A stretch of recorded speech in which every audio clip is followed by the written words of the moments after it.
Well, I got 9:30, so we'll go ahead and start. I'm preaching on the India trip that I took a couple weeks ago, so that's why I was given this dress. So it has nothing to do with class, so excuse me. But if you remember, I taught class 2 weeks ago. I wasn't here last week, but 2 weeks ago we started on this theme of spiritual gifts and how we can understand each other better to be a better church, at least for ourselves and our community. So a kind of a recap of what I started out with. It's designed to be a series, but unfortunately my work kind of takes me different Sundays, so it's kind of cut up. So I was here 2 Sundays ago, and then next Sunday I won't be here. The Sunday after that I will continue with this. So we're chopping it up. That's okay. Remember that just like personality types, we've got the Enneagrams, we've got Personality Plus, we've got different, the color, character, I forget what it's called, but there's different themes out there for us to help understand personality types. And in the church, we can help understand spiritual gifts and how we can be used as tools to further the gospel. Of course, that's our mission as a church. So we learned a little bit about how these are different from each other and how some could be more subjective and more objective. Some can be speaking focused or service focused. This is a book written by, here it is, Doug Hamilton. Talks about spiritual giftedness, and he breaks it down in a way that's really understandable, I think. Now remember, there are miraculous gifts that are displayed in Acts and other places where the apostles were able to heal and allow the blind to see, and many, many miraculous signs and wonders, which are different than our spiritual gifts. And I had mentioned that previously. If you have any questions about that, let me know. I can review with you, no problem. But we're not focusing on the miraculous gifts. We're focusing on the spiritual gifts, which are observed throughout the Scriptures, but specifically in Corinthians, Romans, and Ephesians. Ephesians 4:11, he gave some as apostles and some as prophets, some as evangelists and some as pastors and teachers, talking about how we all have talents. Okay, we're a body, and the body has many parts, and we're not all the same, and that's good. That's wonderful. It's supposed to be that way. If we were all the same, it would look really weird, right? If we had 15 Scots attending, it would be interesting, I think, but it'd be a little bit different than what we are today. So it's beautiful how we're designed, and Doug really does a good job of explaining these one by one. Or yes, agreed. So what I wanted to talk about today, the test that Doug gives, he gives you several ways that we can learn what our specific spiritual gift is, okay? Number one, and I don't think we brought them today, did we? There's a printout of an actual test you could take. It's a multiple choice. It says, hey, for this type of service, do you see yourself enjoying this or not? And you take a bunch of questions. I think it's like less than 200 questions. And then you score it, and it gives you the result. It's like, hey, you're most likely a giver. You're most likely a servant based upon your answers. There's a few other ways that we could learn what our gifts are. And I lost my spot.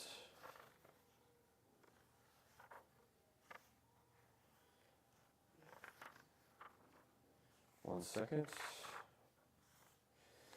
The testimony of self. So second to God, you know yourself more than anyone else. So we can examine in detail each of these gifts and kind of find where we fall in those. We've got the testimony of those who know us, okay? So, Scott, man, I've noticed that you're really, really good at this certain thing. I think you would be a really good teacher or evangelist or prophet or fill in the blank. So we can observe someone from a distance and really get to know them that way and find that they have a knack or they're good at something. Remember, Jesus displayed all of these And we're charged to be as many as we can. But honestly, we're natural at some of them and not natural at others. We're mature in some of them and immature in others. And the goal is to understand that so that we can mature in more of these. We can look at the life of Christ. All Christians were attracted to Jesus for certain qualities that he demonstrated in his life. So if one can identify what they love most about Jesus, then it's likely their gift as well. So ask yourself, what are the accounts or traits of Jesus that I appreciate most? And I can't help but think of the series Chosen, and certain times I relate to it. I'm like, wow, that really hits me hard. And those examples are usually influenced by some of these gifts. And then the last way we can kind of figure out what our gift is through years of trying many different ministries. So you try different things, and you find some you have a lot of joy in, and some you're just not very good at, or you have to really struggle through. And through experience, you can kind of feel out what ministries you've enjoyed and not. So for the written test, it's very accurate. It's your answers. And I'm going to bring the test next time I teach. So 2 weeks from now, I'll bring the test, and that'll be y'all's homework that you can utilize. And what I would love is for us to share those results with each other. Maybe we can have a board outside that kind of shares what everyone's result is, what their number one. Now, some of us may have 2 or 3 that are really, really high, and maybe the rest are a little bit lower. But the idea is for us to know each other's gifts so that we can lean on each other if we need to, voluntold each other if something needs to be done. Maybe, hey, someone's good at this because they are one of these. We can encourage that person to step up and really fulfill their calling for Christ. With that said, any questions before we move on from here? Yes.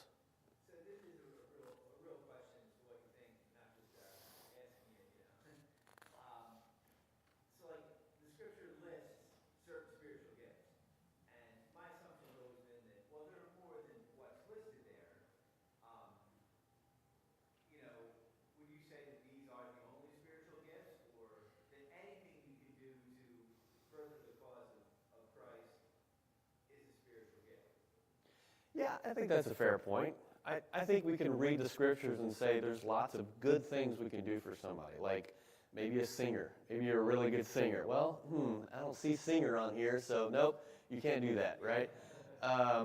Yeah, there's many talents and qualities we have, but I think we can generalize these. So to not really restrict them to one ministry, but we can say, hey, if you're a singer, you can encourage people that way, or you could give of your time by singing to uplift somebody. So yes and no. I think these 10 really can encompass all of the congregation, and all of us can find one of these that we're attracted to. But no, these aren't the only ministries that we can utilize.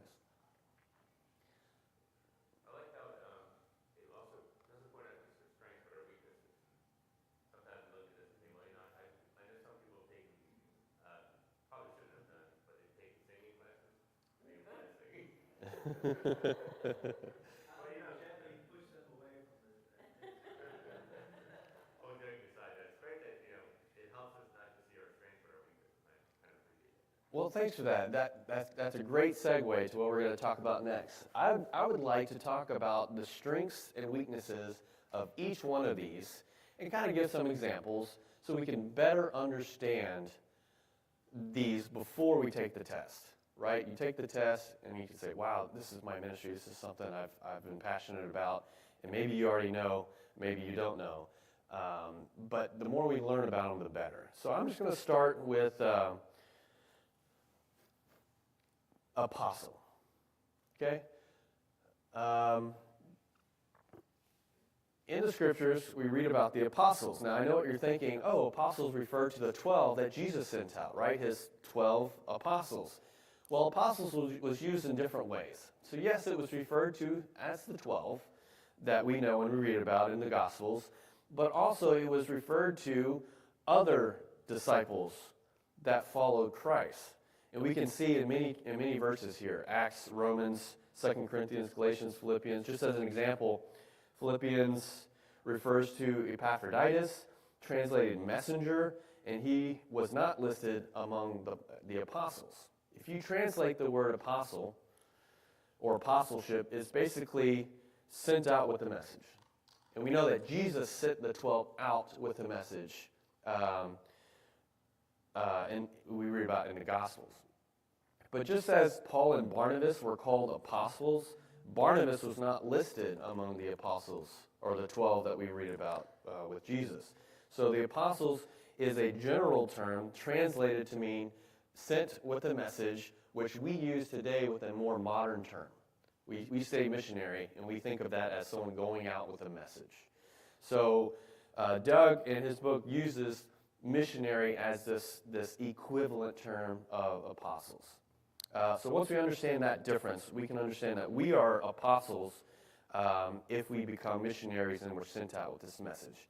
He says that on average, a congregation would have about 6% of their members would identify as missionary as their highest gift.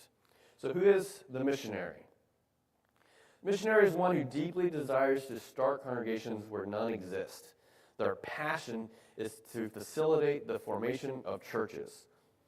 The gift beckons one to go, therefore, and make disciples of all nations, which we read about in Matthew 28. This desire drove the first century church to spread the gospel, as we see Paul doing as he did his missionary journeys. This person is not afraid to march into Satan's backyard and begin sharing the word of God to further the expansion of the church. Missionaries are passionately persuaded that this is their calling in life. So they've got a lot of things that they're mature about, such as they're visionary. They're not intimidated by obstacles. They hold a worldview of Christ in the Bible, and they are risk takers. So these are people who are comfortable with being uncomfortable, if I can say that. They're very adaptable. They can adapt to culture, to language, to foods, to traveling. Bring it on. Anything goes. I'm willing to do what it takes to further the gospel wherever I need to. They're usually non-materialistic. They have modest possessions. They're not interested in material gain because they know that the Lord will make their ends meet. Being non-materialistic is a trait that serves one well when they have to go to these type of places. And they use their gifts without worrying about their home life or their possessions. Now, we'll learn about some of the immaturities too, right? So a strong missionary has these qualities, while a weak missionary may have some of these tendencies. For example, they are impulsive. They may often be unorganized or underfunded or untrained. They may have the zeal, but they may not have the technical aspects needed for a successful mission. We realize that a new mission is much more complex than just buying a plane ticket and having a passionate love for Jesus. One must network, raise funds, strategize, come up with a curriculum, provide for cost, and make connections. All of this is important to have that firm foundation. So just jumping into the mission field may be a missionary, but that may be, it needs more. It needs more. That's why we've got preacher schools and missionary schools to kind of give you that breadth of education to help you succeed as a missionary going out to a foreign field. Oftentimes they can be impatient. They can be impatient with old converts, they can be impatient with new converts, and they can be impatient with non-converts.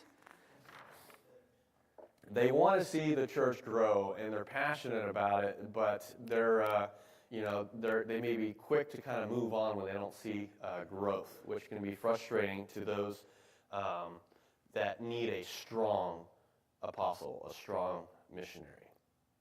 Questions or additions on missionary before we move to the next one? And at any time, you're welcome to ask questions. The next one he talks about is evangelism. The evangelist. Okay? So we'll learn about the strengths and the weaknesses. He says on average 9% of a congregation is evangelistic. Think of it as a bringer of good tidings. The good news and the gospel of Christ. These people long to share the good news with others. They, just as Romans 10 says, and how they shall preach unless they are sent, just as it is written, how beautiful are the feet of those who bring glad tidings of good things.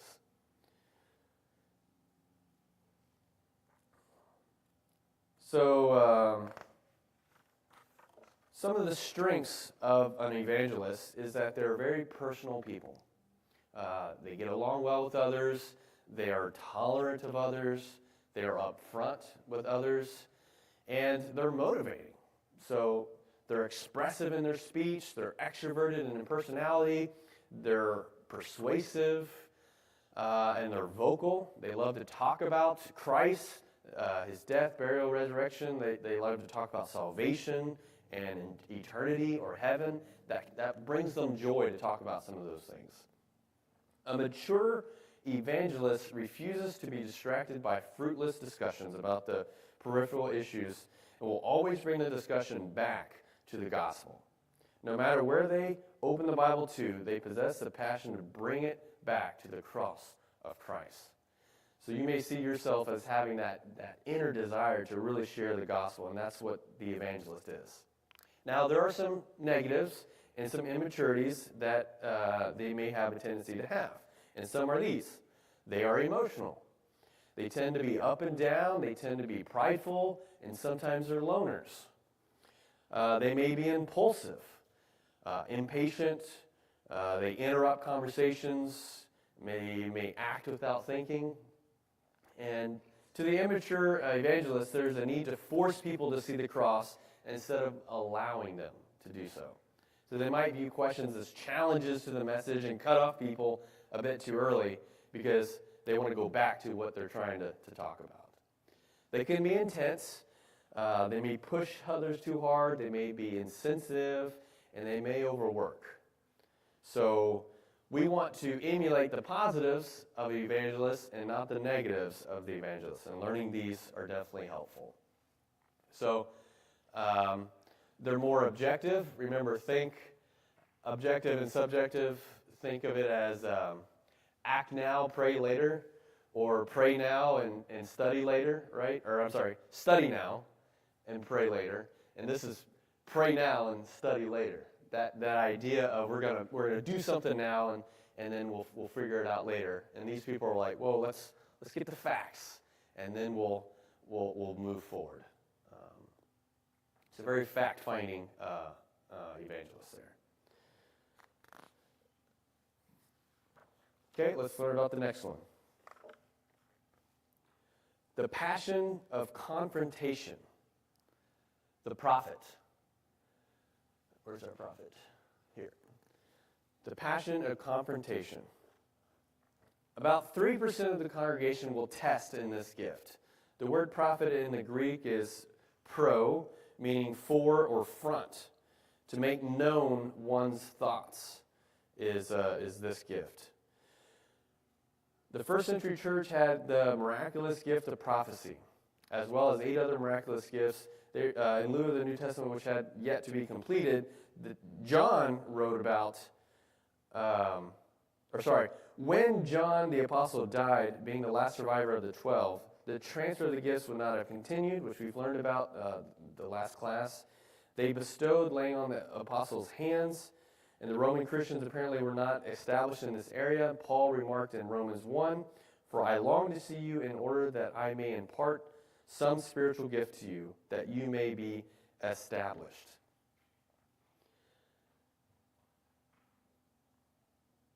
So the passion of the prophet is one of the gift of confrontation. It's very similar to the prophets of old, minus the miraculous side of it. In the same way that Ezekiel and John could not digest a scroll in the little book in Ezekiel 3 and Revelation 10, the individual with the passion of confrontation cannot digest the knowledge of sin in the culture around them. So they seek out sin and they bring it to the surface because they're convicted to share that message. By continual meditation on God's word, their passion leads them to have their senses trained to discern good and evil. They're the filters and the sensors of the congregation. They're the fire alarms of the church. And they can warn us of impending danger ahead. They're the people that will listen to the sermon and then kind of fact check it. You know, the fact checkers, and they're like, is that what it really says? Oh, no, there's a mistake here. And they have a knack for that, and they can really help out a congregation find the truth. If truth is not being preached, we should know about it. And there are many who don't have this gift that just accept whatever's told to them, unfortunately. And these people are needed in our congregation to really be the fact finders and the fire alarms in our church. When Peter shunned the Gentiles, Paul had no problem confronting him. But when Cephas came to Antioch, this is Galatians chapter 2. But when Cephas came to Antioch, I opposed him to his face because he stood condemned. So Paul demonstrates the passion of confrontation with action. So it's not just knowing the truth, it's sharing that truth with your brothers and sisters. So let's learn about some of the mature parts of being a prophet. They're very discerning. They're sensitive to skin. They're the black and white thinkers, and they are steadfast in their position. They are decisive, candid in conversation, convicting in confrontation, consistent in correction. They're very disciplined. They live righteously. They tend to pray continually, and they study regularly because they want to know. They want to know the truth. Sometimes they can be brutally honest when they confront, but yet it's still done out of love. Mature prophets are not fickle when it comes to sin, for it can never be sugar-coated. They've got to tell you as it is, and they're good at it. Blunt but loving. Now, unfortunately, there are some negatives to this gift if it's in the immaturity like. They may have rough relationships. They may be judgmental, dominant, insensitive. They may crush you with their hardcore positions. This is how it is. They could be intimidating teachers. They tend to be opinionated, prideful, over-demanding of certain individuals. They may have erratic emotions, maybe depressed or angry or pessimistic. And honestly, there's nothing sadder than watching a prophet's gift wither away through depression. It's that my way or the highway that can really get us into trouble because we don't let God speak. Instead, we're trying to overshadow with the attitude or the negative opinion. So definitely something you want to be careful about. If you're a prophet, you understand these tendencies and you learn to grow, to outgrow the immaturities, to really be a positive, motivating, fact-finding truth giver in our congregation. Perhaps you're starting to see yourself in some of these. Yes? So how do you recommend, how do we see the negatives of us? How do we become aware that we should be looking for them, but we're very blind to them? What's your recommendation? Yeah, that's true. There's a story of, he talks in his book, actually I should probably read it. There's a story of this lady who came to Doug after he gave his test, and she wasn't very happy with him. I thought it was pretty funny when I read it. And if I don't answer your question, remind me, but I'll give this example real quick. Okay.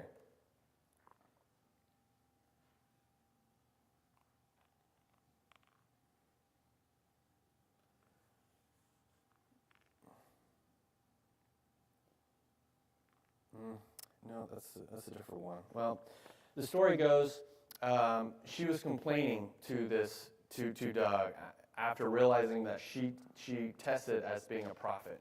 And she stood for 45 minutes waiting for him to be done talking so that she could come forward and say, this is wrong. Like this, she's like, this is not accurate on what I am.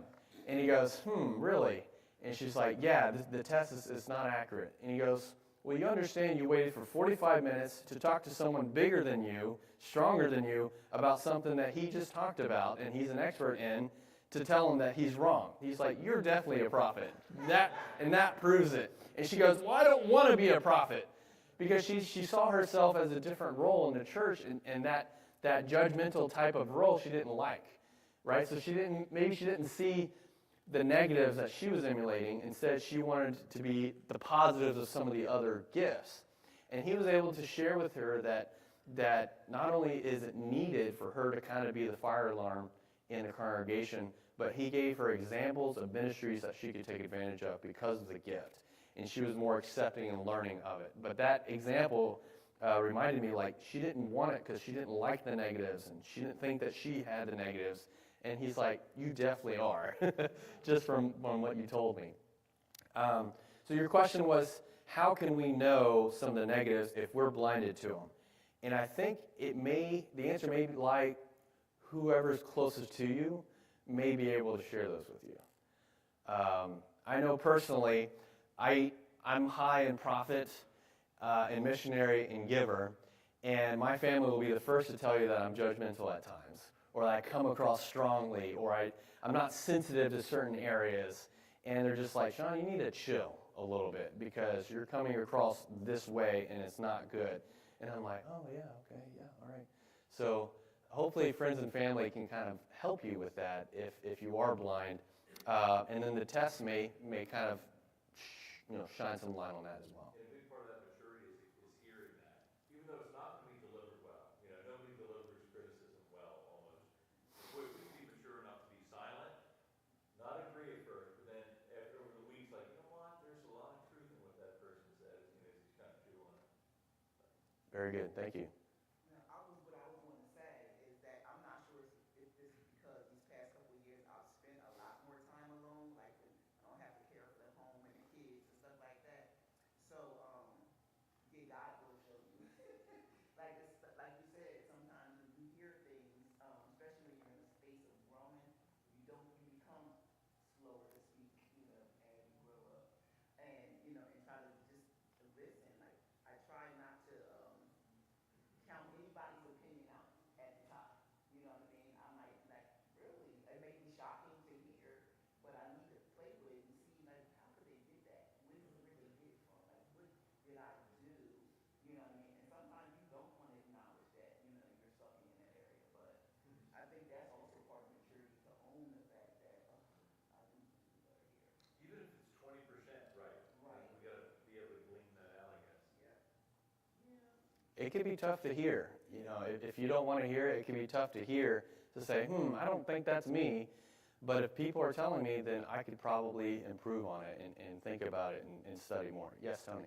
Well, I think you guys are on the right track, to point out, like, okay, how can I know these negative things about me? Because there are good things, these spiritual gifts, but if we're immature with them, they're going to have these negatives. So it's a great question for Bill. How do we see this in ourselves? Because that's not just our natural. And like you said, one of the best is to have friends who you trust and love who will talk to you that way, and then you could probably hear because you already trust and love them. If you approach somebody that you don't know and you give them a critique, they're not going to be able to hear that. You have to have that relationship. So if you want to be able to do that for other people, build the relationships of trust and all that. It reminds me of the scripture, wounds from a friend can be trusted. Mm-hmm. And my wife will say something to me, and I'll be very nice in my response, but in my head I'm like, oh, that's not. She doesn't understand. And I'll do that with other people too.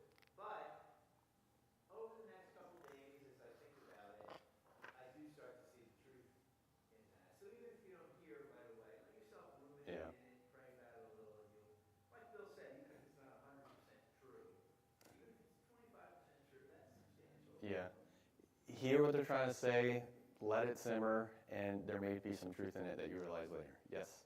It helps that if I remember my bigger motivation is to, let's say in a marriage, is I want to be closer to Bill. So even if he says something, I'm like, where is that coming from? Or, if I have a negative reaction to it, well, that's his perception. And if I really honestly want to be closer to him, then I'm motivated to address that. Whether it's his misperception, whether it's my failing, but it's clearly something that is standing in the way of something I want.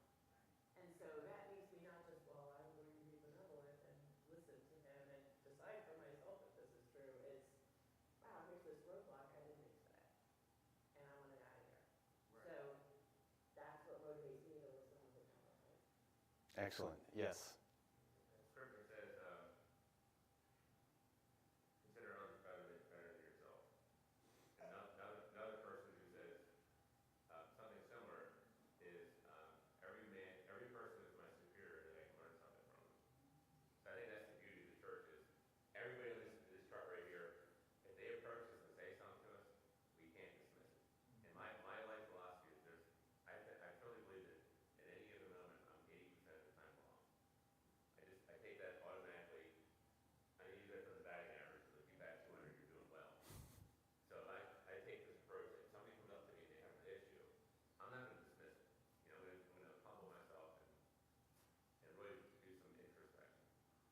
And that's where true growth comes in. Very good. But I could be on this one side and somebody else on the other side come up to me. My closest friends, they love me and I can trust them, but the stranger's going to come up to me and be brutally honest with me. And I really need that. I need somebody that I need this from every angle. So. Yeah. I think that's the difference between a lecturer and a teacher is a lecturer gives the information. A teacher's concerned with how the information is received. Because if it's received differently than what's intended, we can change it and adjust it, and a good teacher will focus on that. Yes? As a speaker, a lot of times I'm not a good listener, but you have to be if you have a family. And a lot of times, something that's helped me to level up what a person says to me is, I don't just say, well, Scripture is only speaking to me, but sometimes God is speaking through my wife, telling me something I don't want to hear. Or sometimes a good Christian friend is telling me something, and that's the Spirit of God. And they're not saying that they have the Spirit of God, but the Scripture is telling me that the Spirit of God is in the church. It's in every Christian. So when they say that to me, I might not like it, but God could be telling me something through them. And I don't want to not hear the voice of God. You got to be discerning, but that's helped to humble me quite a bit. Very good. Thank you. Yes? Yeah, that's exactly what I was thinking. But I was reminded of an incident of David when he was running from his son Absalom. And one of Saul's kinsmen, I think, was really berating him, bringing him down, saying all kinds of words to him that he really didn't want to hear because he was already down and out in the first place. And one of Saul's mighty men says, should I go and strike him down? One of David's mighty men said, should I go and strike him down? And David said, no. He said, leave him alone. We don't know if his words are coming from God. And I'm reminded of that sometimes whenever you were given the pros and cons of evangelists to different people, the ups and the downs. And like Mark said, even if someone comes to you in anger sometimes and telling you some things that you have done, it's time for you to listen to that because you don't know if it's coming from God. Listen and discern and try to determine the good because God says there's good in everything that I send forward. You just have to find it out. Excellent. All good comments. I was talking to a brother, an elder of a congregation that we both knew, and I was talking to him about, what are some of the reasons their numbers have kind of been reduced over the past few years? And we were talking about it, and I said, well, perhaps it's one of these dominating elders that is kind of aggressive at times. And he started to defend him, go, no, he's accurate, he's a fact finder, he's doing all this, and he's really telling the truth. And I asked him this question, it made him think. I said, but is he telling the truth in love? And at times, there may be some people who come across with the right message, but they give it the wrong way. And unfortunately, it shouldn't, but unfortunately, it causes people to leave. And we can't negate the fact that we're to emulate Jesus, who spoke in love. And we need to speak the truth, but we have to have discernment on how we speak it. So yes, we need to hear the harsh things, but you also have to be willing to speak the truth the way that a mature prophet should speak the truth, and that's in love. And Jesus says that's the way to do it, and that's how people are going to know that you're my disciples, is through that love. Excellent. Thank you all for your comments. We'll do one more. The passion of teaching. So we talked about prophet, evangelist, missionary, and teacher. The passion of teaching. About 9% of a typical congregation will have the passion of teacher. This is one who instructs. The teacher is one who is able to transfer to others what he or she has learned from research and experience. So these are people who are very good at researching and can really translate their experience into things that others will enjoy listening to and learn from. They've got an inner drive. They desire to search the scriptures daily, and like a hungry infant, they long for the pure milk of the word, which we read about in 1 Peter. Even David says, how sweet are your words to my taste, yes, sweeter than honey to my mouth. So these people just love to just dig in and just read and research and learn as much as they can. We understand that Jesus was a teacher. Everyone called him teacher. The Pharisees called him teacher. The lowly called him teacher because he was recognized as someone who was well researched, but also could translate it in a way that people can understand. So what are some of the maturity items? Well, their study habit. They are diligent in research. They're deep in knowledge. They're dynamic in presentation. They are content with context. They're comfortable with the truth, and they are calmed with the word. For some reason, I'm thinking of Sister Act, where she goes into that school that wouldn't listen to no teachers. They were like laughing at all the teachers, and she came in and was able to kind of figure out how they learned and was able to encourage them. And song was one of the reasons. But good teachers are ones who can really find ways to get their message across in a way that's accepted. Some signs of maturity. They tend to have too much detail. Or too much studying, or they'll expect too much from those who listen. They may be prideful, they may be critical, or intolerant. They may be aggressive, anxious, and angry. The teacher with immaturity can be very aggressive towards his or her church family. Even worse, they often use the Word of God to seemingly back up their incorrect arguments. When this happens, it not only makes the family of God look terrible, but it also portrays the Word of God as inconsistent. So a bad teacher is going to use the Bible to back up their bad teaching, which makes the Bible look inaccurate and not good. So that's definitely a negative. And as teachers, we are called for a higher responsibility. And the scriptures talk about the power you hold with your mouth can turn the ship one direction or another. So be very careful with how you teach, so you're teaching the truth and not untruth. So a bad teacher will teach things that are not accurate and say they're from the Bible, which is very, very dangerous. We call them false teachers. And we can see that in the world through different false teachers that are claiming to be a cult or Jesus or something, and it's not accurate. So those are the things we need to be careful with teacher. Can you relate to those? We've got a few more minutes for any comments or questions. Yes?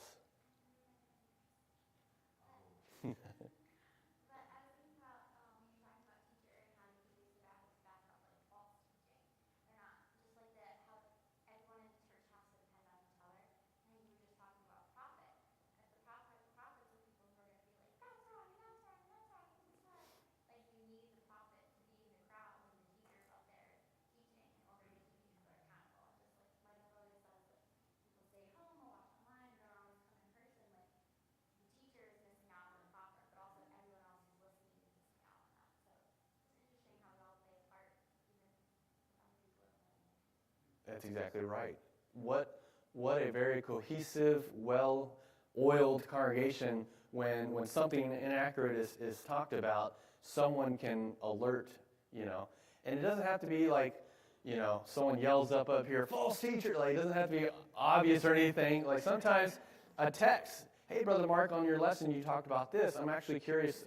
Can you help me understand it a little bit more? Or here's my understanding of it. What do you think? And through that, you're able to hold someone accountable. Boy, I wish every congregation would have that, because there are times when you've got a rogue preacher and people follow inaccuracies and untruths. So we need all of these to be healthy and to help each other get along. Now, I mentioned before, a prophet can really point out sin in somebody's life, but they might want to grab someone to help build that person up after they tear them down, right? It'd be great if you kind of had a balanced approach. Now, if you're mature, you could do it in love, and that's great. But if you have a tendency of coming across too strong, it'd be really great to have someone who's encouraging to kind of help point that person in the right direction. A missionary would do a lot of good if he had someone to help give a little bit of funds to help further the kingdom that way. This is exactly what we need. All of us to learn the strengths to help each other more than if we don't know the strengths and weaknesses. What else? Yes. I really like the spiritual gifts in context of the congregation, but in particular, when it regards to marriage, I also like how you were talking about they can pair up together and knowing what you are and knowing what your spouse is, so that you can together further the kingdom more so than you could by yourself. Because you test high on profit, I test high on encouragement. So we can potentially partner together very well. Like you said, you bring the truth and I bring the, hold on, let's do Yeah. Yeah, I feel bad for the person that has 2 or 3 prophets coming at them, right? It's just, you're like, whoa, too much. That's great. Yeah, a balanced marriage could be important. And I've noticed, like Jordan, I'll tell him to pick up his toys or something, and then I'll go help him, and I'll pick up his truck, and I'll put it on the shelf, and I'll turn around, and he goes, no, Dad, I know. It doesn't go there. It goes here. And that's a simple example, but it shows that he's particular, whereas Christian doesn't care. Just put it on the shelf or in the basket, it's fine. But Jordan's very particular with where he puts things. And I think that's a personality type that will grow into one of these because he's got that knack or that natural talent. So please don't think that what I'm encouraging is that you only stay in your lane. This is what you're really good at. Don't explore some of the other ones. I think we had talked about that last time. The idea is to really learn all of them and do as much as you can. Especially if you're in a foreign country, you're kind of everyone. Like, you're the only one. You try to bring people to help you as much as possible, but you've got to do the shepherding. You've got to be the administrator. You've got to be the servant. You've got to be the giver or the evangelist, and you kind of have to balance all these. It's just a missionary is very comfortable with that, whereas someone else may not, right? So it's not a matter of you can't do it. It's a matter of how easy it is for you to kind of accomplish those. I think I'm saying the same thing over and over. So. A couple things. First, great point. I left this in here last week because we left this right side of the church out, the silent side. Yeah. This is not my last week. So we got through 4 of these. Hopefully we can get through the last 6. If not, we can continue on. We'll learn more about these, and then we'll take the test. The test we don't have time for in the class, so I'll pass them out, and you guys are welcome to do that. And you can also do it online as well. And this test is specific to Doug Hamilton, but there's also other resources out there where you could do other tests that aren't specific to Hamilton. So unfortunately, I won't be here next week, but 2 weeks after that, we'll do that. So please come, and if you don't get the test at some point, we'll bring it and have it available. And I would love if we could display what each of our results are in some capacity. I don't know if it's like a chart or just, in the bulletin we could list, who's strong in certain areas so that we can know each other's gifts. Because I think that's where we can grow as a congregation. What if you're strong in every area? No weaknesses.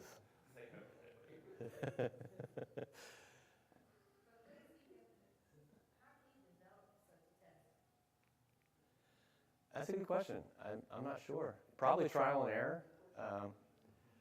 Yeah, I'm sure he would do something, and then they're like, yeah, that's way off, and he would kind of refine it a little bit. But yeah, the questions are not complex or anything. They're like when someone has you vacuum the floors, do you do it joyfully or do you do it, because you have to? So it's like, 1 is like, I don't enjoy it. 5 is like, I'll do it all the time, I don't mind. Right? So it's not like it's a complex test. It's just kind of, it shows, hey, if you enjoy doing something like that, you might be a servant, and you'll score high in servant that way. So I can provide a little bit of insight for that. He's been teaching. He actually went to my parents' congregation and taught this. He goes around to congregations and he gives spiritual giftedness seminars that last 2 or 3 days. And he has been studying this. He's been a minister for many years, but he's been working specifically on spiritual gifts and teaching it to congregations for the last 2 decades. So he's very well versed in seeing what the spiritual gifts are, how they function in the congregation. So many congregations he's visited, and that's how he's able to provide the percentages on so many are typically this gift, so many are this gift. Yeah, and he also addresses in his book the inaccuracies that sometimes someone will test high in a certain area, but they'll find out later that they're actually really high in this area based upon third-party recommendations. Like, hey, you tested high in teacher, but I find that you're a really good servant, or something to that effect. So I don't think he claims that this test is the epitome of all correctness and it's perfect. It's just a tool. And that's all this is a tool so that we can better learn each other. Did that answer your question? Yeah, I mean, he's just a servant of God, learning, studying, and doing his best. So yeah, I don't think it's he claims that it's the solution to all your problems. It's just a tool. Any other comments? Thanks for your attention. Please come in 2 weeks, and we'll finish this up if we can. Let's go ahead and say our prayers. We're dismissed. Father, these spiritual gifts that your servants emulated in the New Testament, we glean from, we learn from, and we realize that our congregation here in Collingswood can benefit from them. We thank you for the Scriptures, that we learn as much as we can, so that we can in turn grow each other inward, but also outward, that we can reach those that are lost through the gifts that you have given us, and help us, Father, to strengthen our strengths and reduce our weaknesses, so that the truth is shared, most importantly, in love. It's in Jesus' name, amen. Thanks, guys.